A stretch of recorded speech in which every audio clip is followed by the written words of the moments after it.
Hello guys, welcome back to my channel. So guys, video untuk hari ini saya akan buat video yang special sedikit, yaitu saya akan buat video di Borneo Culture Museum.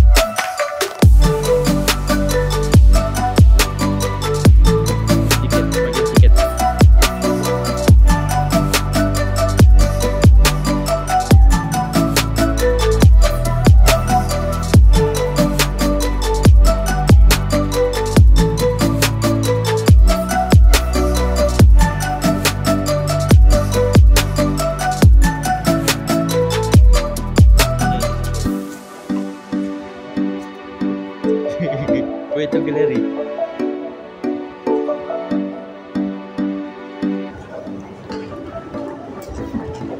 So sekarang kita akan pergi dekat first floor. First floor apa? Sedang Kita akan lihat. sedang lihat, saya pun tidak tahu. So let's go.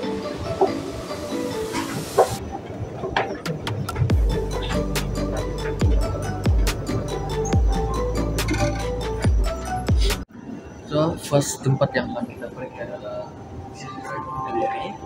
Kita tengoklah apa yang ada walaupun kita masih budak-budak. Budak-budak pula. Walaupun kita sudah besar begini, masuk pun boleh ya.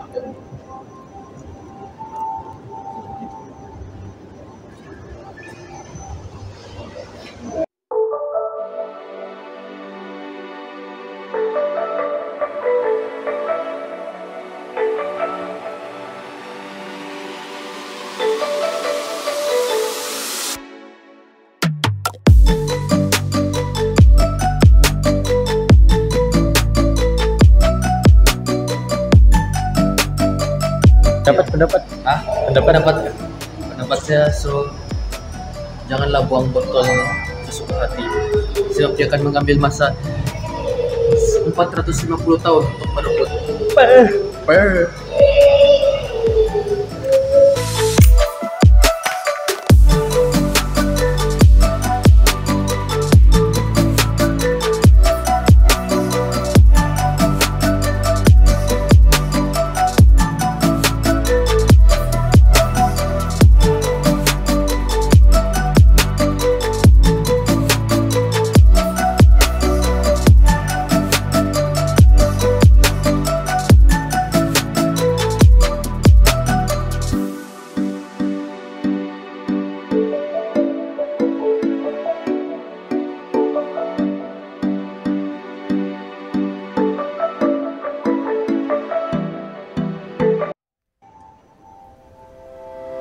In harmony with nature, galeri ini merupakan yang terbesar di museum ini.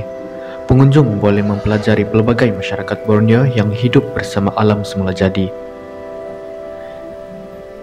Galeri ini memaparkan cara hidup masyarakat Borneo yang hidup bersama alam sekitar dan apa peralatan yang mereka gunakan pada masa dahulu. Antara peralatan yang mereka gunakan adalah pisau lama, peralatan memburu seperti bilah pisau yang mereka gunakan untuk memburu, dan peralatan memancing. Peralatan perhiasan yang diperbuat daripada tulang dan gigi binatang buruan dan juga replika hewan-hewan yang terdapat di Borneo.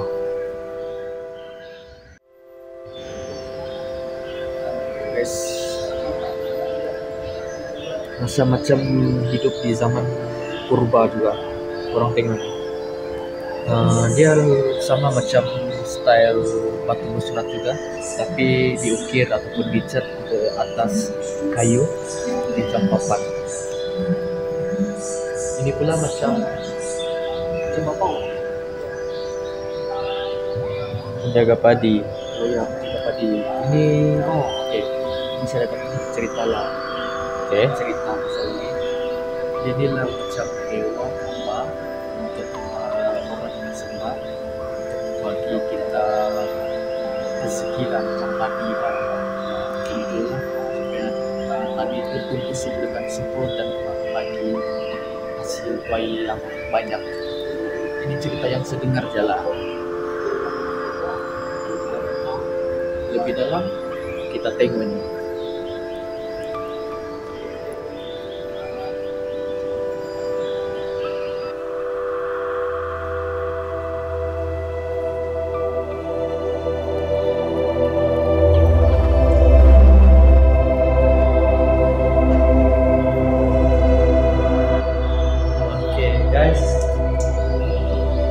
Yang Anda lihat Yang kemudian pengemudian di masyarakat Kajang boleh dipanggil sebagai apa nama tadi? Kelireng Aman Tipung Tuloy. Maafkan kalau sebutan salah. So guys, sekarang kami berada dekat rumah kaum Bidayu ataupun rumah utama kaum Bidayu yang dipanggil Baruk. So macam inilah keadaan rumah Baruk ataupun rumah orang-orang Bidayu. Dan seperti yang kamu boleh lihat dekat sini atas nih, ini adalah kepala tengkorak yang untuk saya pun tidak pasti untuk apa, tapi Daripada perang. apa dah? Daripada perang. Ya, kita tengok nih, tengkorak manusia diperolehi daripada perang. Tengkorak ini telah disimpan oleh komunitas tempat berdekad lamanya. Kini masyarakat Bidayu di Sarawak dan Kalimantan melakukan acara tahunan menyambut tengkorak secara bergilir-gilir di dalam Baruk. Ini menguatkan lagi ikatan damai atas sempadan di antara komuniti Bidayu. Macam itulah dia punya kisah pasal tengkorak yang ada di tengah-tengah rumah kaum Bidayu ataupun di rumah Baruk ini. Guys,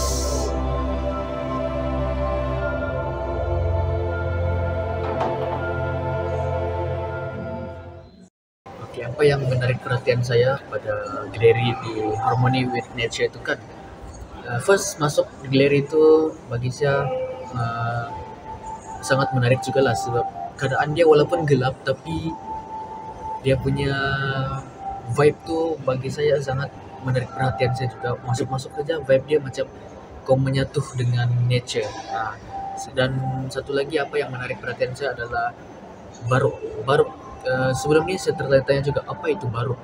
So bila saya sudah sampai di galeri itu dan ada satu section yang menunjukkan Baruk itu merupakan satu rumah suku kaum orang Bidayu ataupun Baruk ini menjadi rumah utama untuk suku kaum mereka. Dan apa yang lebih menarik perhatian saya adalah di dalam Baruk itu ataupun rumah itu ada satu orang gantung tengkorak di tengah-tengah rumah itu. Itu yang lebih menarik perhatian saya lah. Yang menarik perhatian saya di sana adalah dapatlah mengetahui suku kaum atau bangsa yang ada di Sarawak nih, cara mereka, maybe yang saya lihat tadi pemakaian dorang, rumah dorang, dan juga peralatan yang mereka guna dalam kehidupan sehari-hari. Oke, selesai sudah. Kita pergi dekat galeri Harmony with Nature. Sekarang kita akan naik ke atas lagi. Kita tengok apa yang ada dekat atas. Semoga dekat atas ni lebih seru lah, lebih menarik lagi lah. Sebab biasanya kan level atas lagi ni lebih menarik tempat-tempatnya. Ya, kita pergi dekat mana ni? Time change. Oh, galeri Time Change. Dari tingkat 4. Ya, yang berada di tingkat 4 guys. So, let's go.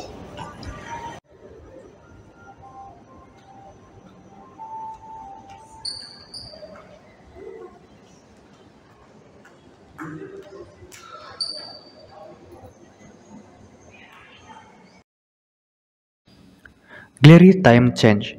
Kita boleh menemui artifak-artifak menarik daripada era tamadun awal. Semasa kita explore galeri ini, kita akan menemui bahagian-bahagian yang berbeza.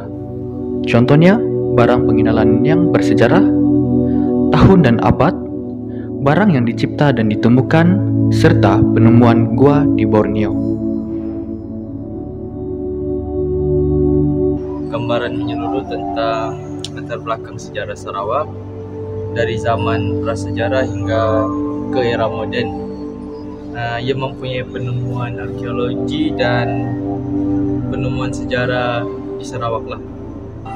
Kalau bagi saya adalah Galeri Time Change ni bagi saya dia kumpul semua maklumat-maklumat daripada dahulu pada zaman British hinggalah ke sekarang. And then banyak sejarah-sejarah yang berlaku dekat Sarawak ini daripada zaman-zaman penjajahan dahulu, and then sejarah-sejarah daripada zaman-zaman dahulu hinggalah ke zaman yang terkini.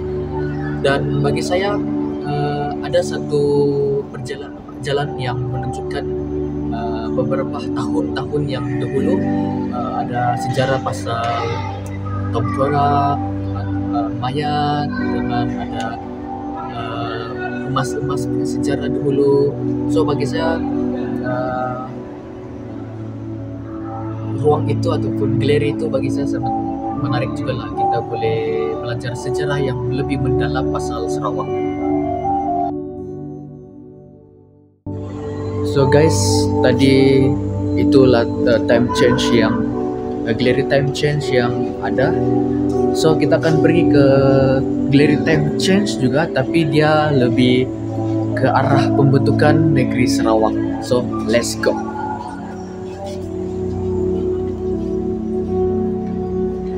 So guys, galeri time change yang kali ini dia lebih fokuskan pasal tentang pembentukan negeri Sarawak. So dalam galeri ini mereka akan tunjukkan semua benda-benda ataupun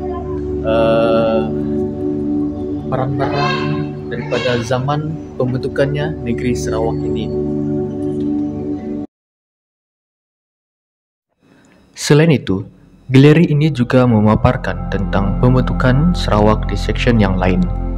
Kita dapat belajar tentang pembentukan Sarawak oleh James Brooke dahulu, di mana pada 24 September 1841 Sarawak diserahkan kepada Brooke, menandakan bermulanya perpindahan keluarga Brooke selama 100 tahun. Kesan keputusan ini dapat dilihat dalam pameran galeri ini. Seterusnya, perubahan sosial pemerintahan Brooke, khususnya di bawah Raja Charles Brooke, menyaksikan perubahan sosial di Sarawak. Beliau menggalakkan kemasukan orang asing untuk membangunkan ekonomi, untuk memberi mereka sijil, identiti dan pasport. Kerajaan Brooke juga tidak campur tangan dalam kepercayaan tempatan, membolehkan rakyat mengamalkan agama masing-masing.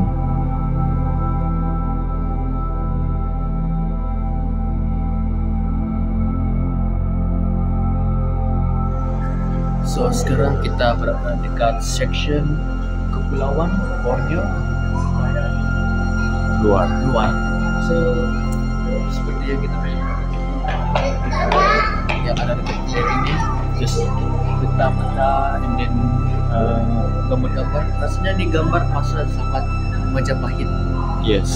Dengan kita boleh tengok sini semua barang-barang yang ada dekat Majapahit dahulu, maybe. Dan dekat sana batu ukiran yang bagi menarik perhatian. Ini seperti yang kita lihat sini, Hindu Buddha di Tamadun Lembah Indus. Ini zaman-zaman Majapahit dulu. Dan juga kelahiran agama Hindu. Ya, kelahiran agama Hindu. Inilah contoh-contoh yang ada di zaman-zaman itu. Ini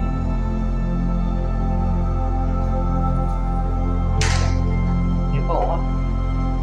Okay, kultus Linganyo ni.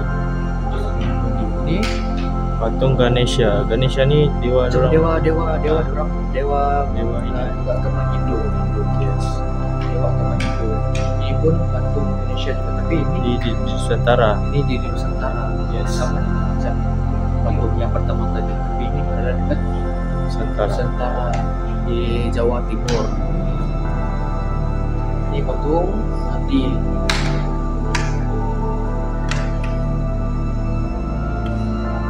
di arca lembu yang dikenal sebagai nanti ditemui di penampilan Sempro pada tahun 1940-an dahulu. Ini adalah penjaga di kuil Siva.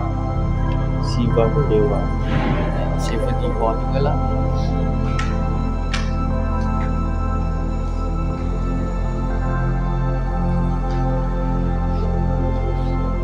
Tebingan-tebingan. Saya rasa ini yang memang tebingan original lah, bukan buatan Maybe lah, sebab texture dia tuh Sudah pecah. Macam lama dah lah. nampak lama, so ini memang orang ambil daripada zaman yang dulu dan kita pegang sini sebagai ilmu dan sebagai kita punya untuk pengetahuan kita semua lah.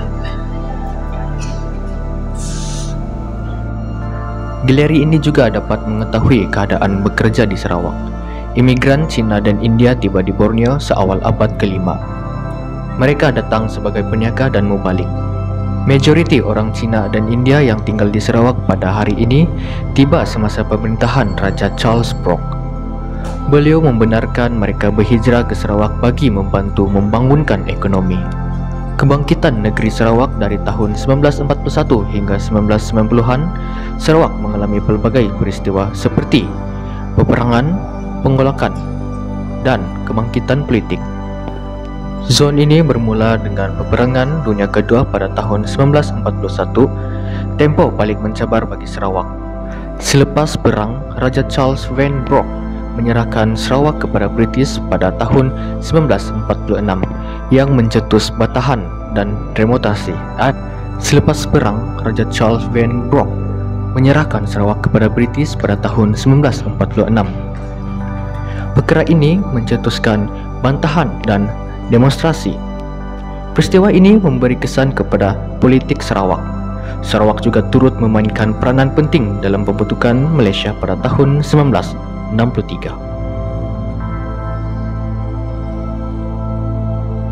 Perubahan ke era baru pemerintahan Brock, di mana semasa pemerintahan Brock, Sarawak mengalami perubahan yang besar ke arah kemodenan. James Brock mengesahkan adat yang sedia ada dan memperkenalkan undang-undang bagi mengawal kekuasaan. Beliau juga menggalakkan perdagangan bebas dan mengharamkan kegiatan lanun. Pemerintahan Brock turut mengubah pola penempatan, persekitaran, dan ekonomi. Hubungan antara etnik yang tegang akibat serangan dan pemburuan kepala ditengani melalui upacara perdamaian.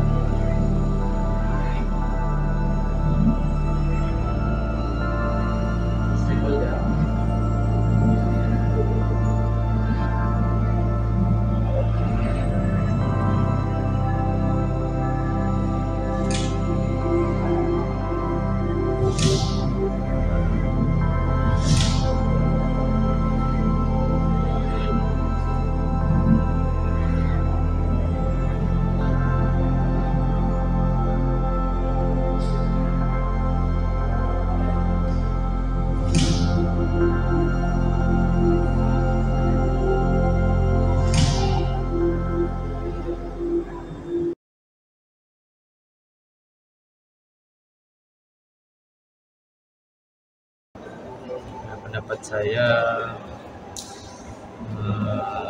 penurunan di Sarawak ni terjadi dengan adanya kepimpinan James Brock yang berwibawa.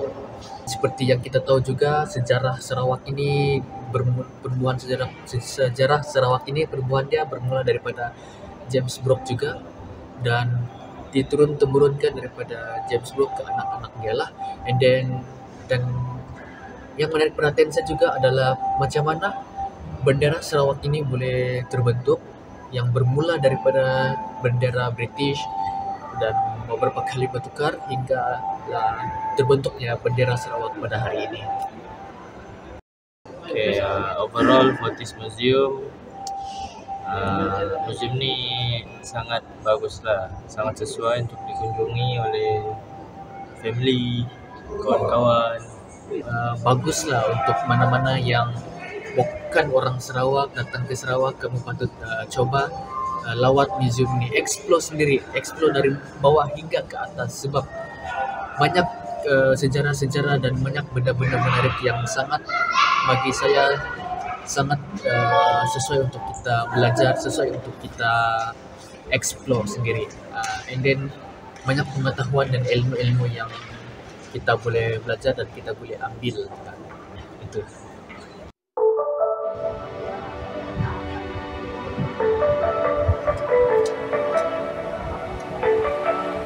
So guys, thank you for watching. Itu saja video saya untuk kali ini. Terima kasih karena sudah setia untuk menonton video ini.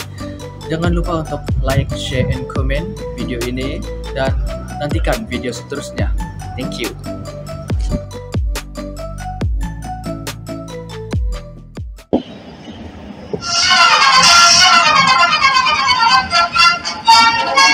Kuching, capital of the independent state of Sarawak, has been the scene of a great centenary celebration.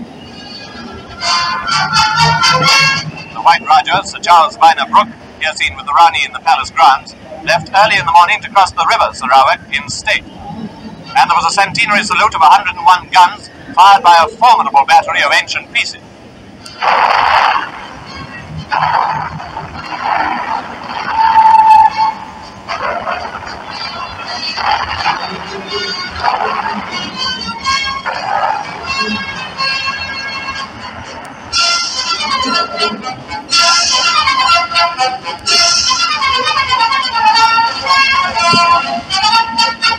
In the government offices, the Raja received heads of the administration and representatives of all races.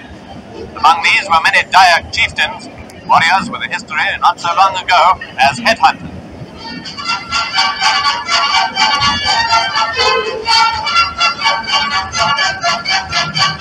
A British warship in port was at home to visitors, including many picturesque gentlemen from the interior of North Borneo who treated the show as a bottle party.